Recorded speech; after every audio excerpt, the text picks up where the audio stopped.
and suddenly overnight your life changes. You are faced with a choice, like what do you do now? As a person with disability, there are so many negative social norms. Nearly 240 million children with disabilities are living around the world. People who are blind are very good at basket weaving and candle making. So that's what the society expects. We cannot see children and adults with disabilities only from the lens of their impairment. AI has the capacity to be a game changer for persons with disabilities. If you are able to address barriers in the minds of people on disability, we win half the battle.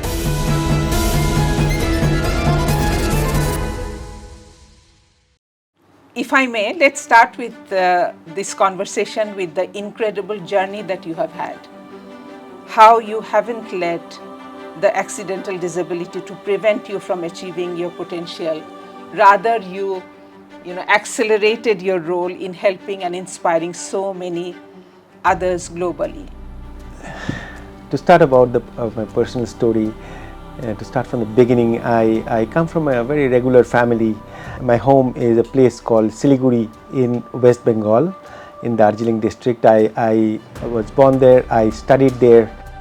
Around my hometown, there were so many mountains, forests, and from a young age I loved the outdoors, I loved mountains and loved adventure, hiking, climbing. And it's this spirit of adventure which led me to join the Indian Army.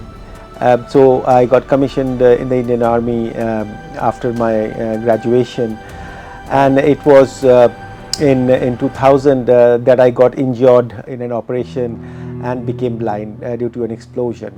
And suddenly overnight, your life changes, right?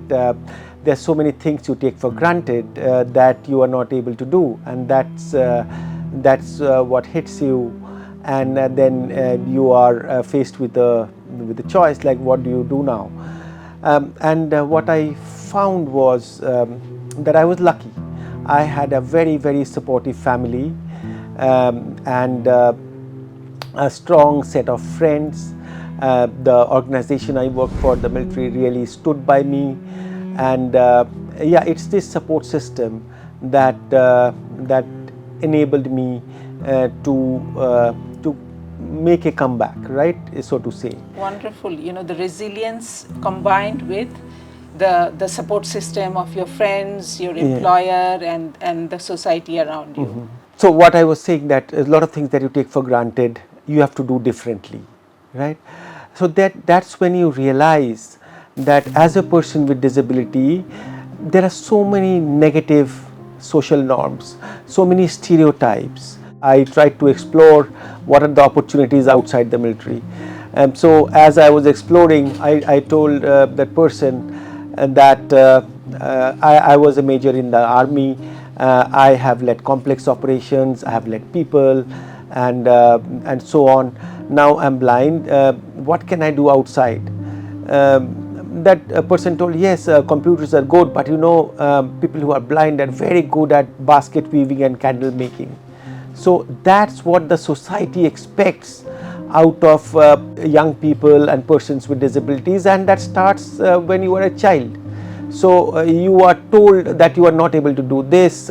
When a child goes to school, child with a disability, the parents are told your child is not fit to study in this school. So the question is the child not fit to study, or is the school not fit to teach that child? And that's what our work on inclusive education revolves around, and so on. Yes. Excellent. Very, very well said, Gopal. So if I can ask you a basic fundamental question on how do we define disability? And disability essentially results from the interaction between a person with an impairment, a long-term impairment. Children and adults have many of them have different impairments that can be physical, it can be sensory, vision, hearing, it can be psychosocial, it can be developmental, cognitive, and so on. It's when the impairment interacts with the barrier that exists in the society, and barriers can exist in form of negative attitudes, social norms. Barriers can be in forms of inaccessible physical environment like inaccessible schools, health centers, public buildings, spaces, and so on. And they can be in terms of non-inclusive or regressive policies and legislations which have not taken into account inclusion or the capacity and inclusion of children and adults with disabilities. It's when the person or child or an adult with disability interacts with these barriers that results in obstacles, in hardships, in difficulties for children and adults with disabilities to participate on an equal basis with others. And so we should understand disability as a social construct, because the same person with impairment, like when the barriers are reduced, the participation increases exponentially, right? So we cannot see children and adults with disabilities only from the lens of their impairment. We have to see it from the lens of the barriers that children and adults with disabilities encounter, both visible and non-visible. And so when we are talking about disability inclusion, therefore our focus has to be how do we break these barriers on one hand and not create new ones, and on the other hand have the support and services for children with disabilities and their families. So it's really what you're saying is makes a paradigm shift in our thinking of how we perceive, how the societies perceive disability. If I am a person with disability, it's the barrier is not inbuilt in me. Yes. That's how, sometimes societies tend to see. But Absolutely. it's the interaction, it is the system that is causing the barrier, because there is no concession or no space for a smooth interaction with that person who is different than others. Yes. Could you briefly share with our audiences what are the key objectives and priorities of UNICEF's Global Disability Inclusion Strategy? So UNICEF's motto is every child everywhere.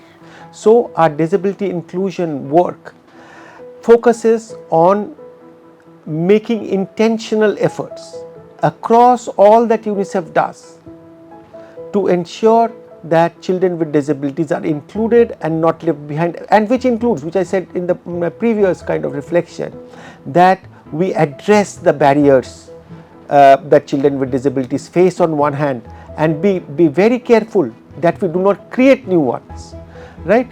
That is one part. The second part is that as we are working on making our programs more disability inclusive, we also have to look internally at ourselves. Is UNICEF itself an inclusive organization, and how do we make it more inclusive? Are our offices accessible to persons with disabilities? How many persons with disabilities do we have in our workforce? And so on. So that's the aim of the disability inclusion policy and strategy. Excellent. You've summarized it really well, and that's I would also taking cue from what you said, Gopal. According to UNICEF 2021 report, there is nearly 240 million children with disabilities are living around the world. The report also states that how the children with disabilities face myriad disadvantages in most across the well-being indicators for children. And then there are social barriers of stigma and discrimination, which you also mentioned. And this compounds the challenges in realizing the rights of children with disabilities, ranging from access to education and care, and all across the board. How can we better support children with disabilities to navigate through the complex and ever-changing world and live to their full potential? First of all, when we are talking about the barriers, the biggest barriers are in the minds of people, right? It is people who make policies, people create laws, people design buildings, people design schools, right? Health facilities, roads, everything that are designed by people. So if you are able to address barriers in the minds of people on disability, around disability, we win half the battle. So a lot of our work is focuses on reducing addressing negative social norms, stigma, discrimination that children and adults with disabilities face, as well as their families.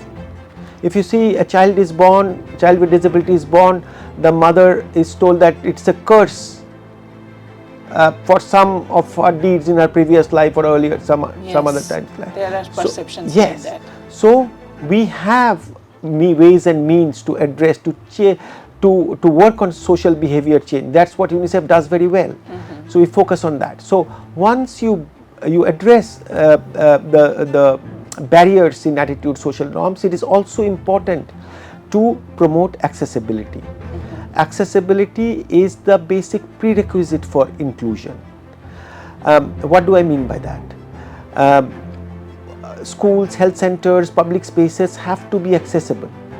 At the same time, we know the importance of the digital world in our lives, right? It's not only physical accessibility, but the digital world around us that has become also important, also have to be accessible. Last time a major technology was built, the internet, right?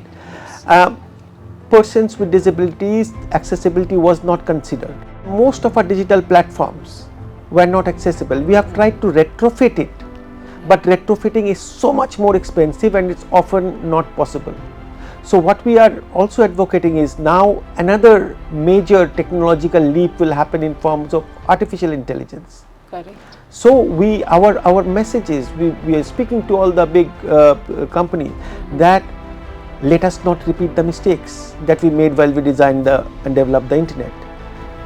AI has the capacity to be a game changer for persons with disabilities, children and adults alike. So let us factor in disability inclusion right from the planning and design stage. And what is important, important element is to consult children and adults with disabilities, their families and the community, because it's only then that our solutions will be based in the realities of the lives of children and adults with disabilities. These are some reflections I can put. Right, absolutely. So there are, two really important takeaways that I have, I'm thinking of in my mind from what you said. One is the mental and social barrier in terms of stigma, discrimination, and adverse attitudes. The other side is the systems building, so making systems accessible, and friendly to the people and children with disability. And I feel that these two can form a virtuous circle. Yes, exactly. Because one helps others. When you have the mindsets in a positive mode, then more of the accessibility happen. And when the accessibility happens, people's mindset also changes. They are very much interlinked. It seems in a good way, in a positive way. Yes. And you already said, the second point on the digital technology and AI. This can, rightly used, this can really work wonders. And that thinking and that framework needs to be embedded and included from the very beginning and not as an afterthought. So far in UNICEF's work, how did collaboration and partnership play a role with governments, NGOs, CSOs, other stakeholders in advancing disability inclusion, and what is the path and the priorities we are looking ahead in the coming years? So partnerships have been key to the advancement that we have been able to make on disability inclusion. Of course, as UNICEF, government, national, provincial and local governments are our key partners. In addition to that, of course, the civil society, and in the case of our work on disability inclusion, organizations of persons with disabilities are one of our fundamental partners. Organizations of persons with disabilities are organizations which are governed by persons with disabilities to fight for the rights of children and adults with disabilities. So in our disability inclusion work, that partnership is also very, very important. And in terms of priorities, as we say, Of course, addressing stigma, discrimination, accessible infrastructure. Another area, as I indirectly alluded to, is provisioning of assistive technology. We also see that in terms of when there are emergencies like floods, disasters, earthquakes, children with disabilities and their families are more impacted. So So true. How do we make our work on emergency preparedness and response more inclusive? We have some amazing kind of examples and so on around that. And the last point that I want to mention is one of our priorities also to support our partners to strengthen data on disability inclusion, on data on disability. We have seen that there was a big scarcity of data on children and adults with disabilities.